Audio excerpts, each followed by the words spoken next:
Ahora, cuando el virus entra en contacto con nuestro cuerpo, como yo les decía, puede ir a muchos lugares de nuestro cuerpo.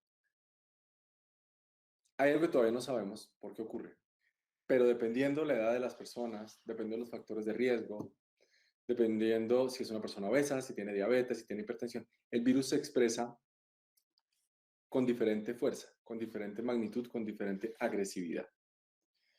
El por qué exacto no lo sabemos, conocemos la asociación, pero el por qué todavía está por determinarse. Entonces, cuando se produce esa interacción entre nuestro sistema inmune y el virus, hay dos cosas que suceden. Una es la respuesta inflamatoria y lo otro, que es lo que esperamos que ocurra, y es la síntesis de anticuerpos, que se produzcan anticuerpos, es decir, que se produzcan defensas capaces de neutralizar el virus. Lo que ocurre es que algunas personas producen una respuesta inflamatoria gigante y es lo que lo termina llevando a la unidad de cuidado intensivo. Hay personas que producen los anticuerpos rapidísimo y les da como una gripa fuerte y estuvo. Hay personas que se demoran un poco en producir esa respuesta y finalmente la producen y no necesitan llegar a la unidad de cuidado intensivo. Entonces voy a hacer un detalle en eso que les acabo de mencionar. Podemos dividir a los pacientes en tres grupos: los casos leves, los casos graves y los casos críticos. Los casos leves son la gran mayoría de la gente. Más del 80% de las personas que les da COVID es como una gripa fuerte, no más, como una gripa fuerte. Entonces, para eso se pueden tomar los medicamentos, por eso es que se habla tanto. Ahora más adelante les voy a hablar de por qué se habla del acetaminofén. Entonces, se puede manejar, como les digo, como una gripa fuerte y no es más, en el 80% de los pacientes. ¿Para qué se dan esos medicamentos? Ahí me voy conectando con el tema del tratamiento. No se dan para matar el virus, ni para neutralizar el virus. Para lo que se usan esos medicamentos es para ayudar a que nosotros toleremos los síntomas mientras el cuerpo produce la cura. La cura son los anticuerpos. Ahora, hay otros pacientes que no se pueden recuperar en casa y cuya respuesta inflamatoria es muy fuerte y todavía no han producido anticuerpos. Son los pacientes graves. Son aquellos que tienen que ir al hospital. Ya que van al hospital a recibir un tratamiento especializado en controlar la respuesta inflamatoria, por eso se usan corticoides, se utiliza oxígeno, para evaluar que no tengan una sobreinfección por bacterias, para ver si necesitan antibiótico, no para las bacterias, no para el COVID, sino para las bacterias. Y para ver que sus otros órganos estén bien. Entonces, muchos de esos pacientes se recuperan rápido en unos días y regresan a su casa. Eso es más o menos como el 15% de los pacientes. Estoy hablándoles cuando digo 80, 15, son la estadística mundial, ¿no? 80 leves, 15 graves y un 5% críticos. Críticos son aquellas personas que necesitan la unidad de cuidado intensivo. ¿Y por qué necesitan la unidad de cuidado intensivo? Porque la respuesta inflamatoria es muy fuerte.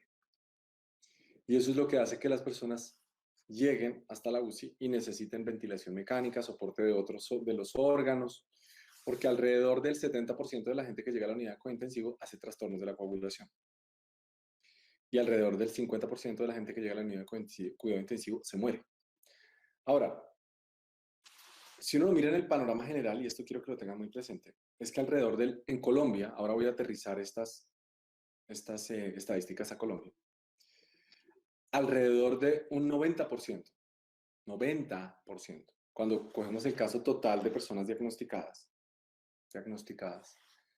resultan siendo casos leves o pacientes asintomáticos.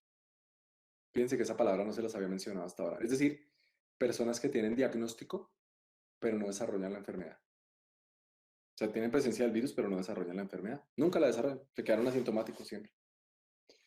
Entonces, uno diría, bueno, pero entonces, ¿cuál es el escándalo con el COVID? Si el 90% va a cursar así, lo que pasa es que cuando uno lo mira macro y dice, si la mortalidad aproximadamente puede ser de un 3%, voy a redondear la cifra. Quiere decir que en una población como la colombiana, si no tuviéramos ninguna restricción y todo el mundo saliera a la calle y no hubiera ningún tipo de restricción en el contacto físico ni en el relacionamiento social, el 3% de 50 millones, pues ahí está, es 1.5 millones de muertos. lo cual sería absolutamente pues, loquísimo, ¿no? No quiere decir, estoy haciendo un ejercicio obviamente teórico de si todo el mundo hipotéticamente se contagiara, porque hay personas que no se contagian, ¿no? Hay personas que no se contagian. ¿Por qué? Nadie lo puede saber, absolutamente nadie lo puede saber. Entonces, ahí paro y me devuelvo al tema del tratamiento. Entonces les decía, hay esos casos leves, unos casos que son graves y otros que son críticos. Esos pacientes críticos obviamente deben tener un manejo especializado. Esto no es para improvisarlo ni en la casa, ni con amigos, no, no, no, eso es un manejo que es especializado. ¿Qué determina? Y esto ojalá ustedes lo tengan bien presente, tomen nota, lo apunten y lo tengan claro y se los cuenten a sus familiares. ¿Qué determina que una persona queda diagnosticada con COVID deba ir a la casa, deba ir, perdón, a la clínica? Por ejemplo, le dieron el examen, el resultado le salió positivo. ¿Qué determina que tengan que ir a la clínica? La dificultad respiratoria. O sea, si a una persona se le ponen morados los dedos, se le ponen morados los labios, esa persona debe ir a la clínica, porque quiere decir que está empezando a desarrollar un problema pulmonar. Está alterándose el intercambio gaseoso y necesita ir a la clínica para determinar si su caso va a ser grave o va a ser crítico. Ahora, hasta acá, ¿qué encontramos en la evidencia científica? Que no existe ningún medicamento, ninguno, que modifique el curso inicial de la enfermedad. O sea, que evite el contagio o que un caso leve se vuelva grave. Eso no hay un medicamento que en este momento yo les pueda decir, tomen nota y tómense esto para que no se vuelva un caso grave, no. Lo que se ha demostrado es que hay medicamentos que pueden ayudar a disminuir la agresividad del virus y particularmente es en las personas que tienen comorbilidades como la diabetes, como la hipertensión. Lógicamente, una persona que no tiene controlada la tensión va a tener mayores probabilidades de complicarse. Una persona que tiene diabetes y no tiene la diabetes controlada, pues va a tener mayores probabilidades de complicarse, ¿sí? Entonces, ahí es donde uno tiene que pensar en que el tratamiento, como estamos hablando de una enfermedad sistémica, hay que pensar es en proteger a todos los órganos, protegerlos. Entonces, ¿cómo protejo? ¿Cómo protejo todos los órganos? Pues lo primero, acuérdense que cuando estamos hablando de cómo ingresa, pues ingresa por la nariz. Tengo que proteger la nariz, las vías respiratorias, ¿cómo? Pues con el tapabocas. ¿Cómo protejo los otros órganos? Pues si hay una enfermedad de base, como la diabetes, como la hipertensión, pues ¿cómo los protejo? Tomando los medicamentos y manteniendo las cifras controladas. Ahora, hasta ahí, fíjense, insisto, no les he dado el nombre de ningún medicamento. Ahora bien, lo que esperamos es que existan medicamentos que hagan dos tipos de cosas. Bueno, tres tipos de medicamentos. Porque por ahora, si se han ido dando cuenta de lo que les digo, los medicamentos, lo que hacemos los médicos cuando administramos medicamentos a los pacientes de COVID, ya sea en la casa o en las unidades de cuidado intermedio o en las de cuidado intensivo, es darle a los pacientes medicamentos y soporte tecnológico para que su cuerpo produzca la cura contra el COVID, que son los anticuerpos, y la actividad del sistema inmunológico. Entonces, se están estudiando tres grupos de medicamentos. Unos que son las vacunas, que son las que evitan, ya vamos a hablar un poco sobre las vacunas, que evitan el contagio, que evitan no tanto el contagio, sino, porque no se puede contagiar, pero si tienen la vacuna, evita la expresión de la enfermedad. Segundo, medicamentos antivirales, es decir, que atacan directamente al virus para neutralizarlo. Y tercero, unos medicamentos que funcionan a manera de anticuerpo. ¿Sí? Los segundos que les mencioné, los antivirales, son como, por ejemplo, si alguno de ustedes le ha dado alguna vez culebrilla o le ha dado herpes o le han dado fuegos recurrentemente alrededor de la boca, de pronto le han dejado aciclovir. Ese es un antiviral que actúa sobre unas enzimas que tiene el virus. 50 y 200, ya lo llené. ¿Perdón? Bueno, entonces les decía, están esos grupos de medicamentos. Entonces, eso es lo que se está estudiando en este momento, porque hasta la fecha lo que tenemos es que hemos ido aprendiendo qué medicamentos usar, qué tecnología utilizar para conseguir que resista. Porque una de las situaciones que ocurrió al principio es que a la gente quitaban el soporte muy rápido. Pero esto ha sido un proceso de aprendizaje, principalmente en Asia, en Europa. Decían, no, esta persona ya no va a resistir. Pero lo que nos ha ido mostrando todo este aprendizaje es que sí hay que esperar un poco más de tiempo y darle un espacio al cuerpo para que logre producir los anticuerpos. ¿Qué se ha visto? Que hay personas que se contagian más con la agresividad del virus. ¿Y quiénes son esas personas? Las menores de 59 años que no tienen comorbilidades. Son las que, es el grupo poblacional en Colombia, estoy hablando de Colombia, que más se contagia, pero menos agresividad tiene en la expresión del virus. Y los que menos, porque están más guardados en la casa, más juiciosos, son los mayores de 59 años, pero son en los que más se expresa la agresividad del virus. Y ya no por edad, sino por enfermedades. Tenemos la hipertensión, tenemos la diabetes, tenemos la obesidad. Es bien complicado manejar los pacientes en estado grave o crítico, con diagnóstico de COVID y con obesidad. Ahora, vamos a otro punto, antes de hablar de las pruebas. Después vamos a hablar de las pruebas, para darles espacio para las preguntas. En el tema de la vacuna, de hecho, les puedo compartir un link, luego se los mando, de una columna que escribí hace poco para Razón Pública, en el que ustedes pueden revisar información más detallada sobre esto, pero les cuento a grosso modo. A la fecha hay más de 170 proyectos de vacuna en el mundo. Eso jamás en la historia de la medicina se ha presentado. O sea, es una carrera para lograr conquistar la vacuna. 24 de esos proyectos están bien avanzados, están en fase 3, es decir, que ya se empezó a comparar la vacuna con el placebo. O sea, quienes se aplica la vacuna se compara con otro grupo de pacientes a los que se les aplica placebo. ¿Qué cosas ya sabemos? Que varias de esas vacunas logran despertar el sistema inmune, despertar la actividad inmunológica, pero no sabemos ni por cuánto tiempo, ni qué tan efectiva es esa actividad inmunológica, ni tampoco sabemos cuántas dosis van a ser necesarias, posiblemente 2 dosis, y tampoco conocemos los efectos secundarios. Las vacunas, igual que el lavado de manos, han servido para salvar millones de vidas. Tal vez sean las 2 medidas de salud pública más importantes que han aparecido en la historia de la humanidad, incluso por encima de los antibióticos. Entonces, uno dice, ¿la vacuna está lista en este momento? No. ¿La vacuna va a estar disponible pronto en Colombia? Pues no, porque no está disponible a nivel mundial. Y seguramente habrá cola para la vacuna. Y esto se los digo no en un ánimo pesimista, sino absolutamente real de cómo funcionan las cosas. ¿Qué posibilidades hay de que la vacuna salga este año? Que es una de las cosas que normalmente la gente pregunta. Yo les digo algo que tenemos que tener una postura por la senda media. No tan extrema como para decir que nunca va a salir, pero tampoco para decir que eso ya está que sale. Y las razones sobran. Hay múltiples enfermedades que la humanidad conoce hace décadas, siglos, y todavía no tenemos vacuna. No hay. Entonces, dices, no, pues, si eso es así, quiere decir que nada nos garantiza que para esta salga. Por ejemplo, para el VIH-Sida no existe vacuna. Pero la diferencia entre el VIH-Sida y el COVID, en términos de la vacuna, es que como ya se encontraron medicamentos que pueden mantener viva a una persona, o sea, se volvió una enfermedad crónica, el VIH-Sida. Ya no es como antes, como en los años 80, que alguien le daba VIH-Sida y chao, no, existen medicamentos, ¿no?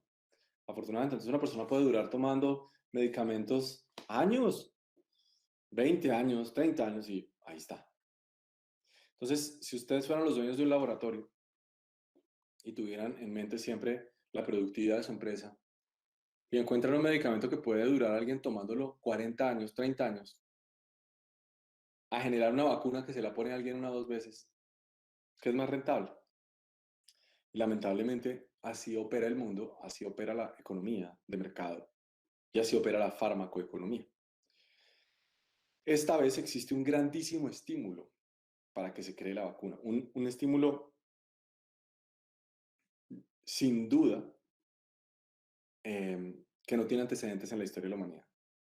O sea, tantos grupos de investigación, ¿no? Es decir, imposible que no haya uno, por lo menos, que no vaya a encontrar la vacuna, ¿no? Imposible. Que no sea exitosa, pero entonces en eso está en este instante la vacuna. Y para que esa vacuna sea exitosa, tiene que entonces desarrollar, insisto, anticuerpos y adicionalmente estimular la actividad de unas células que se llaman linfocitos T, que son los glóbulos blancos que son necesarios para el diseño de la respuesta inmune. Ahora, en términos de las pruebas, les cuento algo. Las pruebas, fundamentalmente, hay de tres tipos. Voy a hablarles de tres grandes tipos.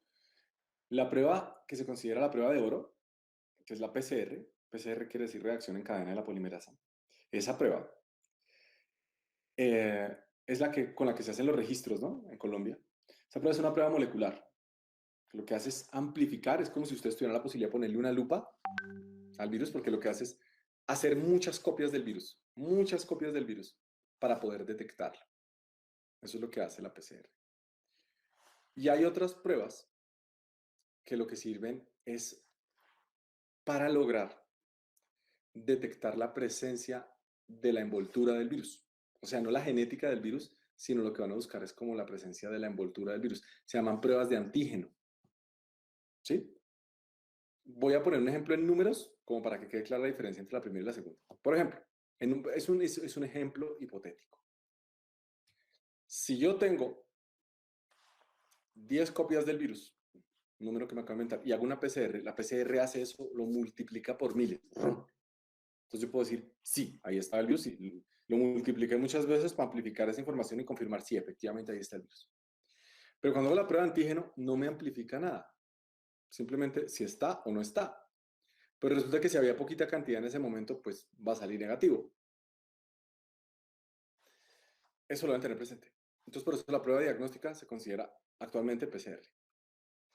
Entonces, la de antígeno tiene algunas indicaciones. En este momento ya la Asociación Colombiana de Infectología la estableció, también con el Ministerio de Salud. La antígeno no se le hace, no es una prueba para hacérsela a todo el mundo. Va a tener como, ya tiene una parametrización. Y la otra que es la de anticuerpos, que es la prueba en sangre.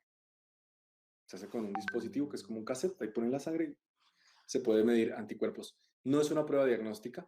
Las fichas técnicas hablan de que se debe realizar en personas sintomáticas de más de 10, 11 días.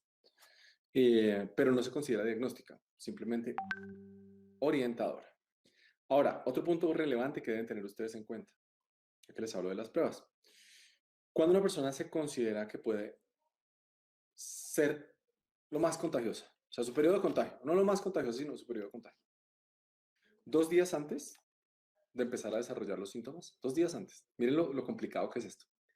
2 días antes de empezar a desarrollar los síntomas. Y hasta 10 días después de tener los síntomas, incluso en algunas personas hasta 3 días después, o sea, 13 días, ¿no? Es decir, estamos hablando de un periodo de 15 días, increíble. 2 sin síntomas y de 10 a 13 días con síntomas. Ahora, quiere información en cada uno de los temas que les he dado.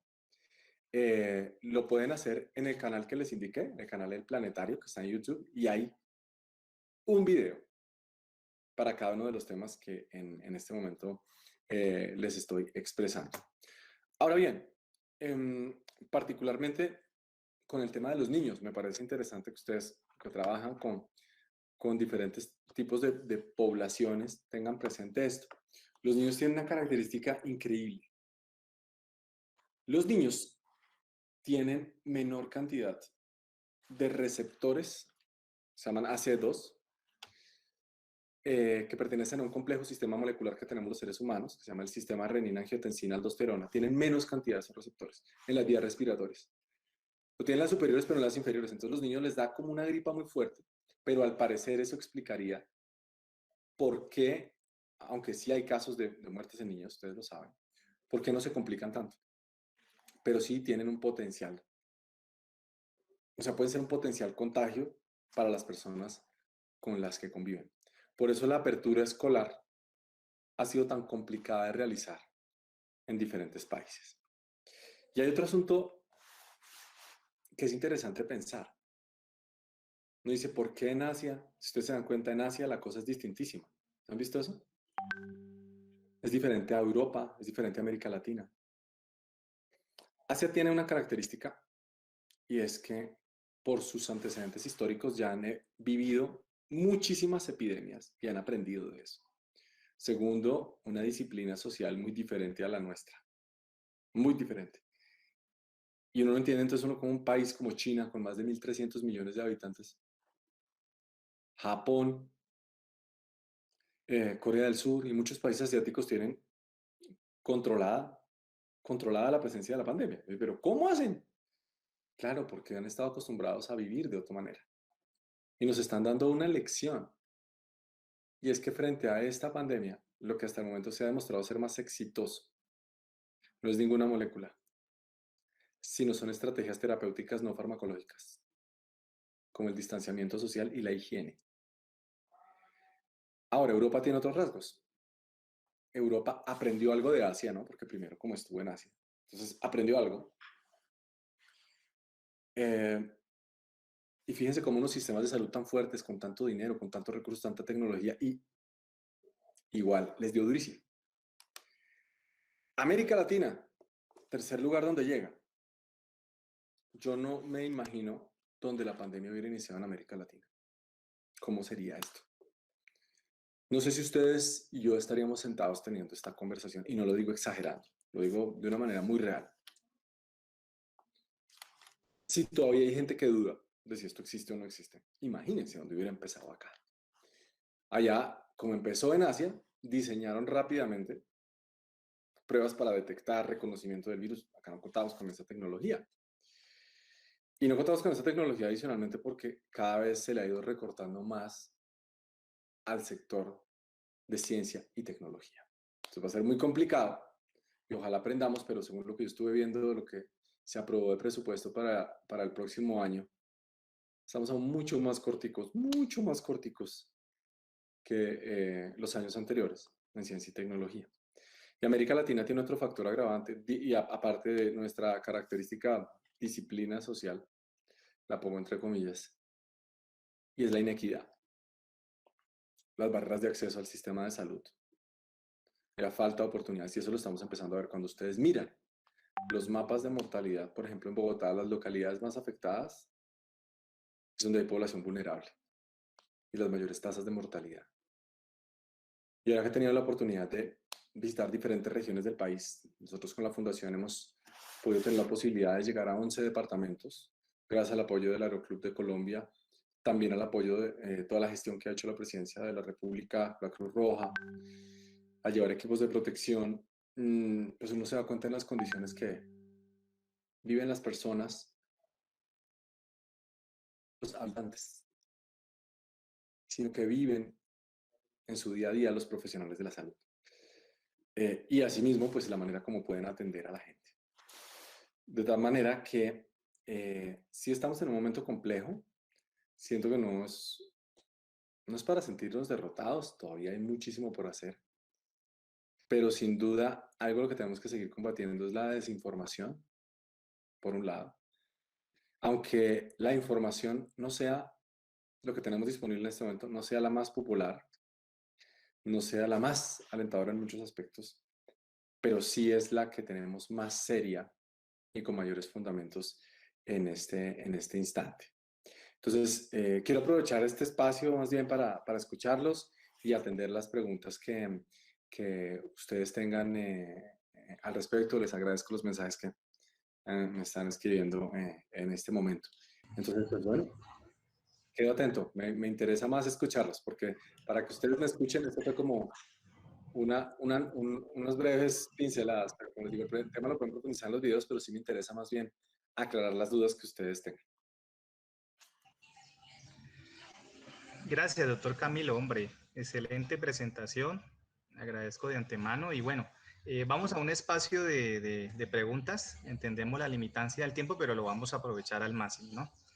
Entonces le doy paso a una compañera que ha estado recogiendo algunas inquietudes, ¿cierto? Para que inicie, digamos, para que iniciemos abordándolas entre todos. Muchas Por supuesto. gracias. Flor.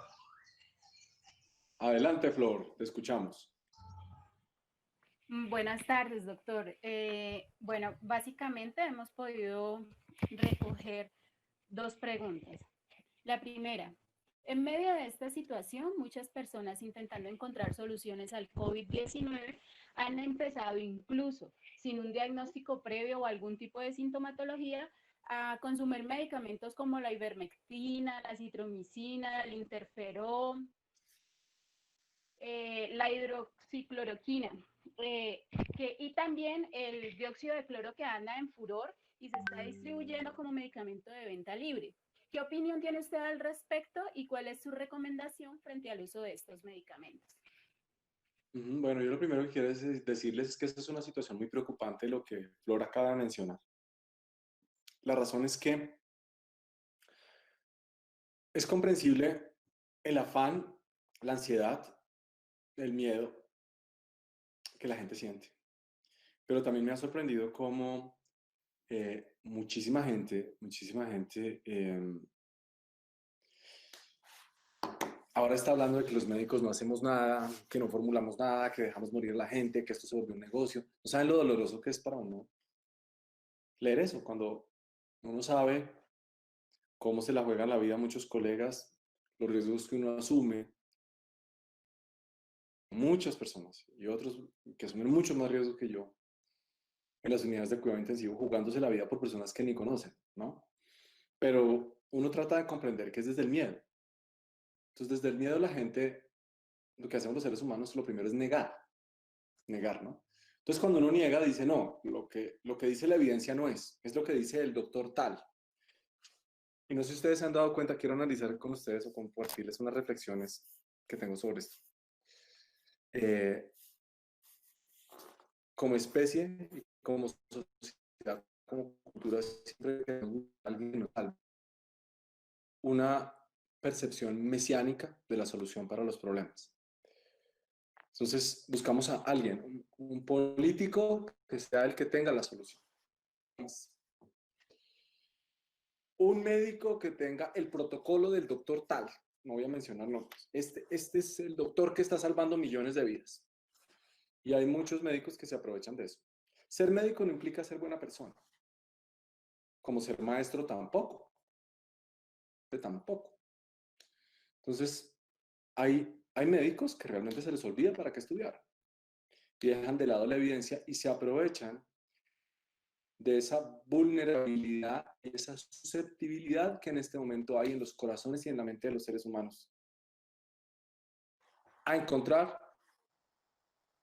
esa encarnación mesiánica de alguien que diga, yo te tengo la solución milagrosa para esto. Entonces, insisto, eso hace que la gente sea susceptible a buscar cosas sin evidencia. Les voy a contar qué ha pasado, porque además es otra cosa que les comparto. Yo recibo una cantidad de insultos en redes sociales por eso cuando hablo de estas cosas, pero la verdad es que ya tengo callo.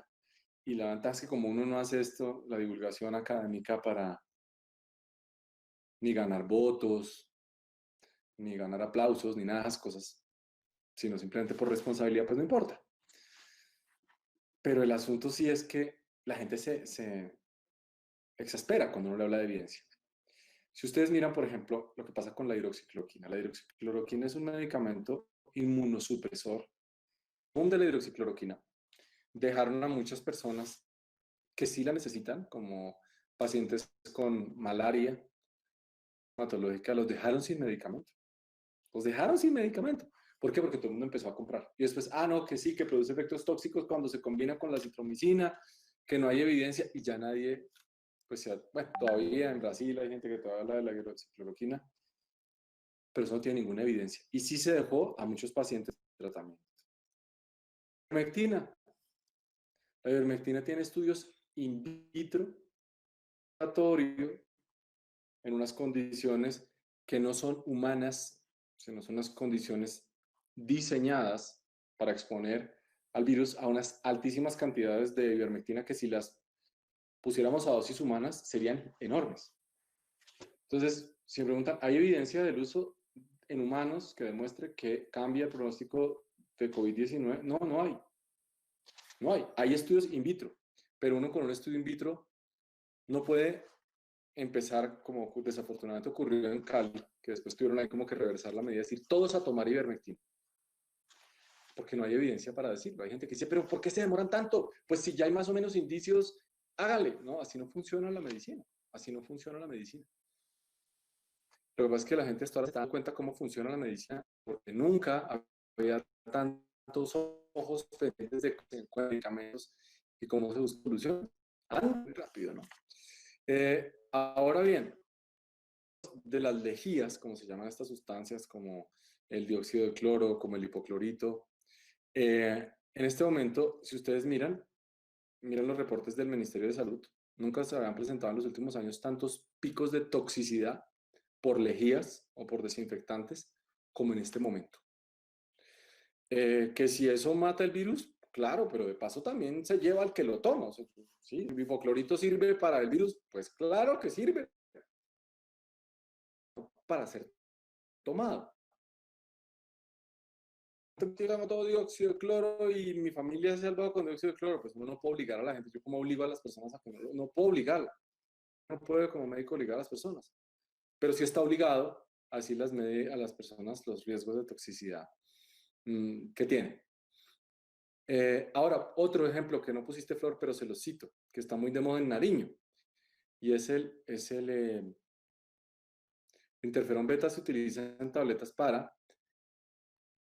es un medicamento, perdón, que se utiliza para la esclerosis múltiple, una enfermedad neurológica. Y se están haciendo estudios preliminares para COVID-19. Estudios preliminares quiere decir que todavía se está probando. Empezó a comprar interferón beta como loco, ¿sí? Diciendo, no, es que esto me va a curar, me va a prevenir que me dé con las células de defensa, y eso produce una respuesta. Cuando se produce una respuesta exitosa, se generan los anticuerpos y la persona se cura, ¿verdad? Entonces, cuando uno pone una vacuna, usa algo parecido al virus. O sea, es como si disfrazáramos a una estructura del virus, ¿verdad? En este caso es el virus atenuado de la gripe común del chimpancé. Se disfraza del SARS-CoV-2, que es el que produce la COVID-19, y eso le inyectan a los pacientes. Entonces, cuando él se encuentra con el sistema inmune aprende a atacarlo. Y lo aprende a atacar porque como ese virus es inerte, está inactivo, pues no va a enfermar. Pero entonces la gente, ¿por qué se siente mal cuando le ponen la vacuna? Porque recuerden que al principio de la charla yo les dije que el contacto con los virus genera una respuesta inflamatoria. ¿Se acuerdan de eso que les dije? Respuesta inmunológica y respuesta inflamatoria. Entonces, esa inflamación genera los síntomas de malestar general, dolor de cabeza. Pero lo que hace el cuerpo es aprender, es una lección. Una lección que queda guardada en la memoria inmunológica. Esto es fascinante, es un fenómeno médico bellísimo, bellísimo, fisiológico, es un fenómeno fisiológico bellísimo. Entonces, no es que esa vacuna se te vaya a meter a los genes. No quiere decir que se te vaya a meter a la transformación genética. Eso no es así. Que las vacunas tengan chip, esas cosas que afirman. Ni que por el hecho de que la vacuna sea china o sea rusa, o sea, no, eso no es lo importante. Lo importante es que la vacuna cumpla con unas características de seguridad, de biotecnología, unas características epidemiológicas por la cual se la considere seguro y se pueda utilizar.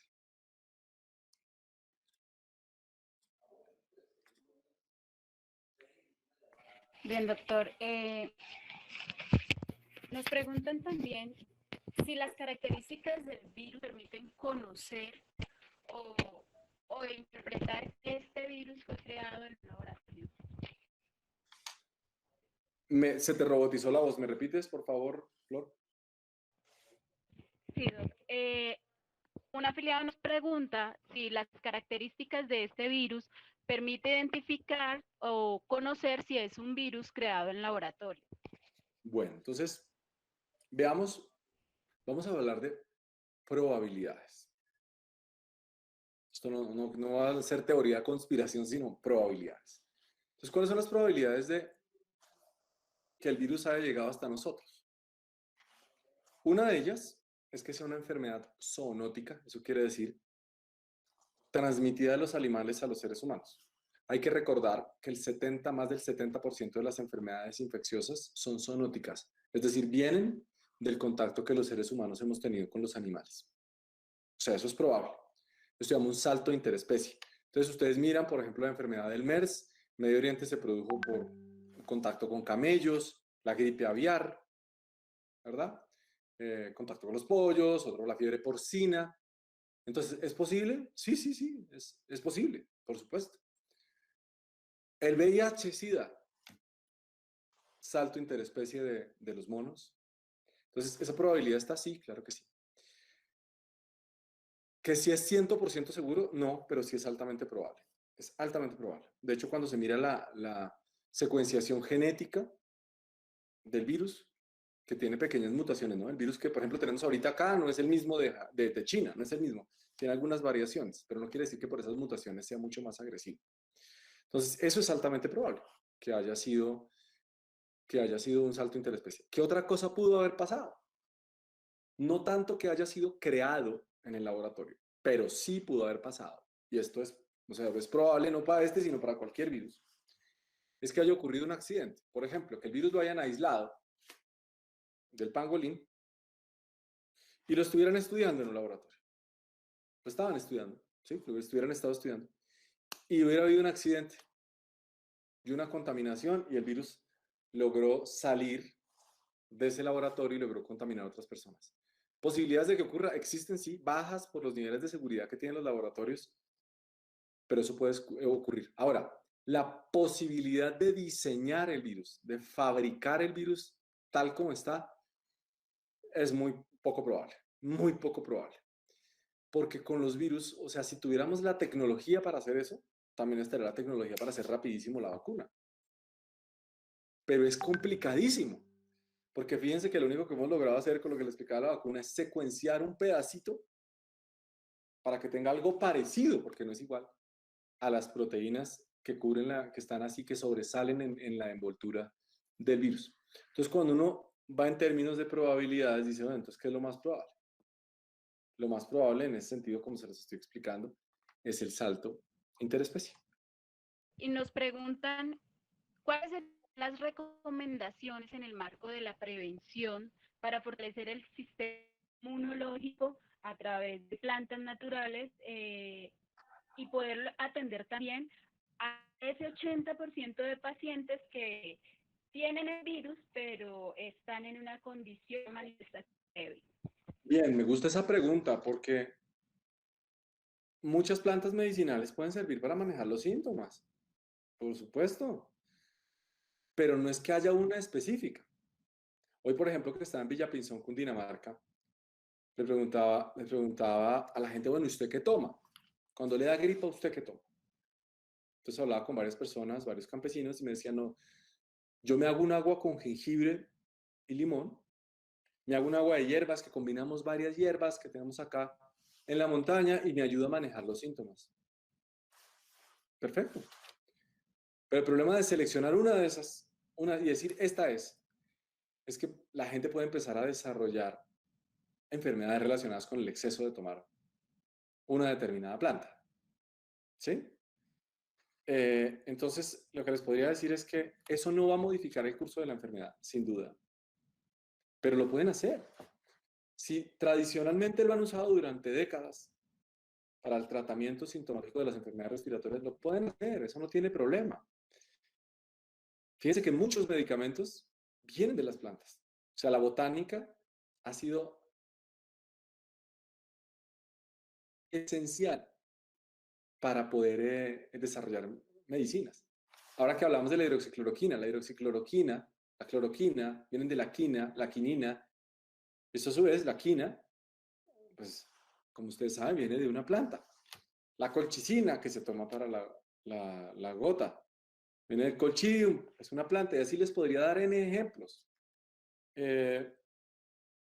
Así como ocurre con el sauce, por ejemplo. Entonces, hay muchas cosas con las que uno podría decir, tomes esto, tomes el otro, pero la idea central es, no existe una, por ejemplo, ahorita que veo que hay mensajes de la moringa, por ejemplo.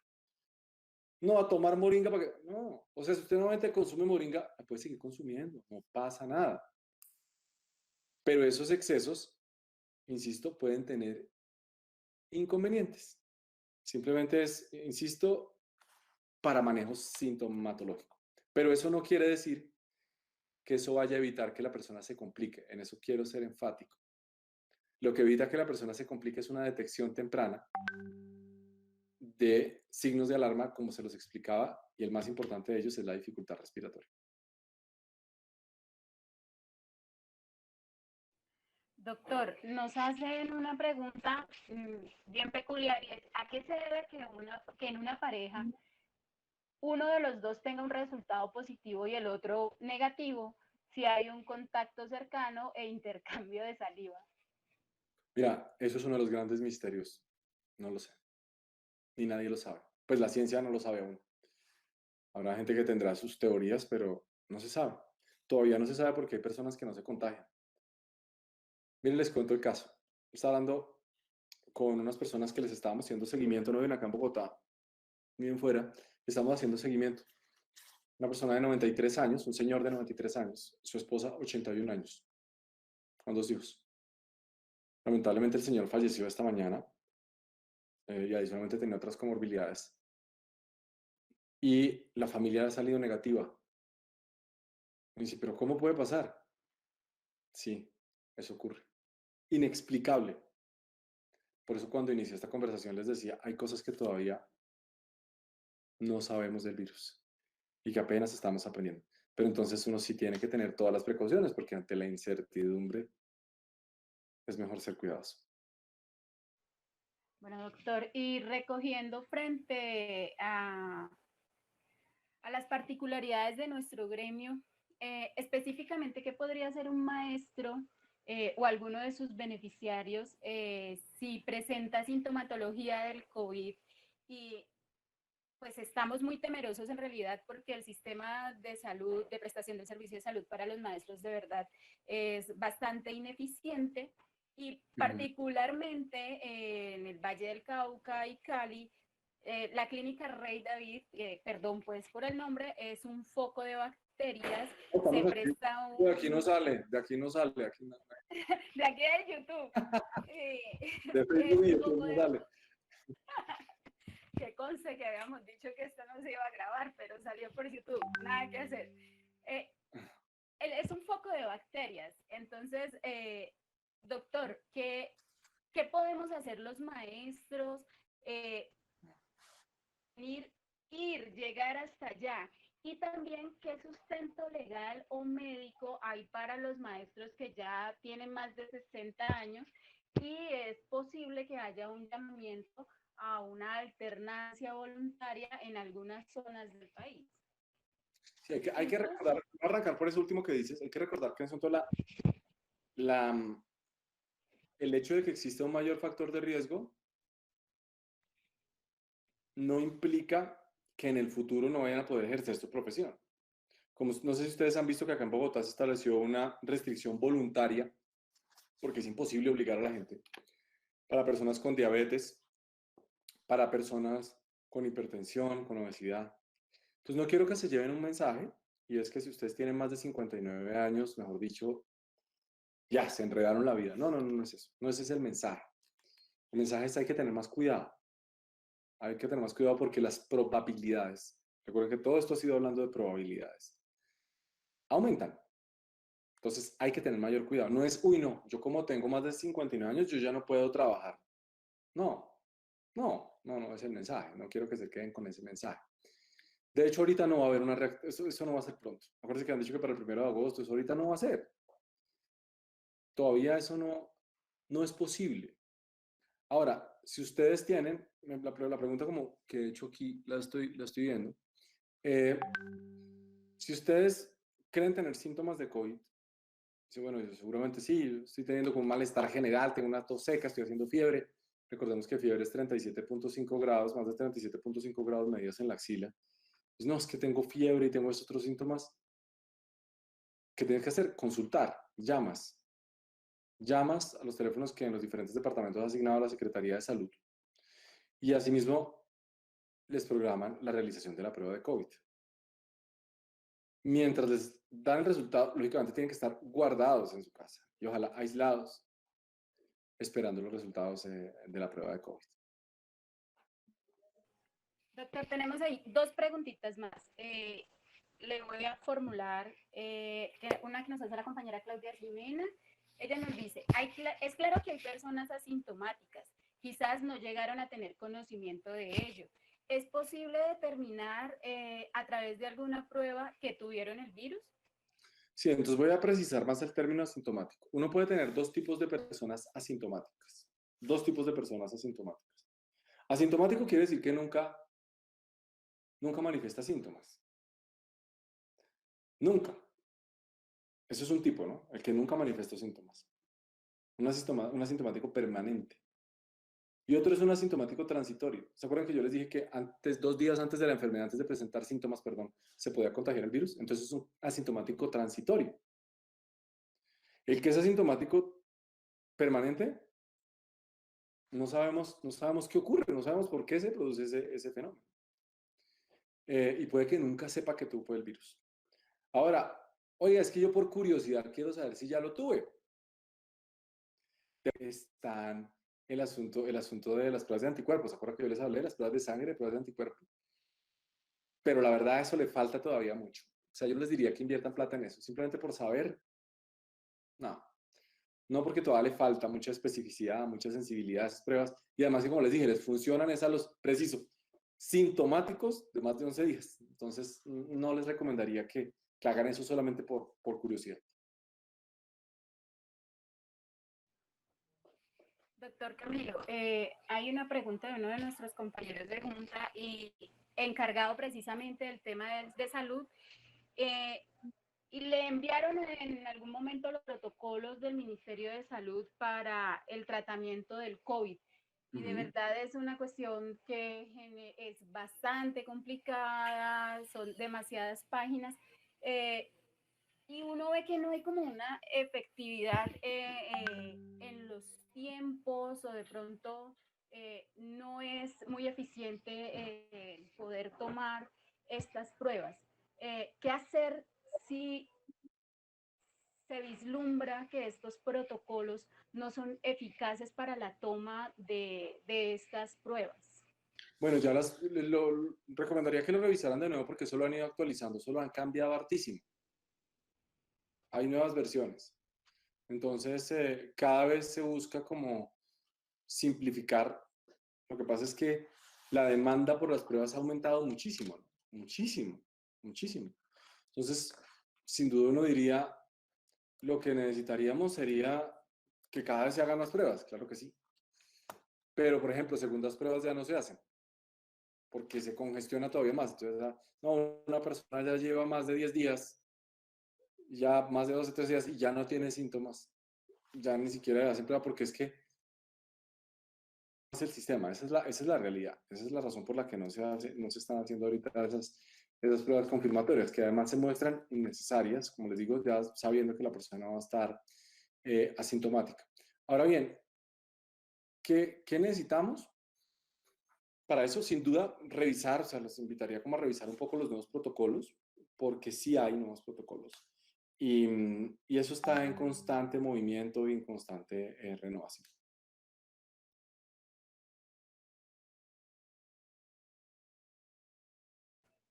Doctor, hay una última pregunta y es, cuando una persona está del COVID, ¿cuál es el periodo que debe pasar para saber que ya no lo padece? ¿Cuánto es el periodo que tiene que pasar para saber que qué? Que un paciente ya no padece de COVID, que ya no... Ah, no, pero esa sí ya la tienen que responder porque se las dije. Es que yo se las respondí, pero debe ser que quien lo está preguntando o llegó tardecito o no estaba ahí en ese momento concentrado, pero se los repito. Entonces les decía, una persona 2 días antes de presentar síntomas puede contagiar y 10 días después puede seguir contagiando. Incluso yo les diría que esperen 3 días más, por eso les hablaba de 13 días de síntomas. Es cuando ya uno asume que hasta ahí la persona puede ser contagiosa. Hay algunos síntomas que pueden persistir, por ejemplo, la pérdida del olfato puede durar por semanas y no quiere decir que la persona tenga la enfermedad activa.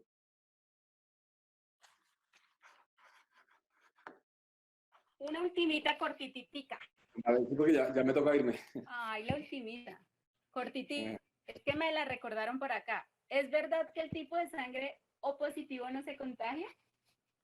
No, No hay en eso evidencia. Sí se están estudiando los grupos Tan sanguíneos, bello. porque al parecer, puede haber alguna variación, no tanto en el contagio, sino en la expresión del virus, de la agresividad del virus. Pero eso todavía es incierto. O sea, lo que les puedo decir no es un no absoluto, sino la respuesta es no se sabe y aún no hay evidencia suficiente para poder hacer esa afirmación. Muy bien. Pues muchas gracias.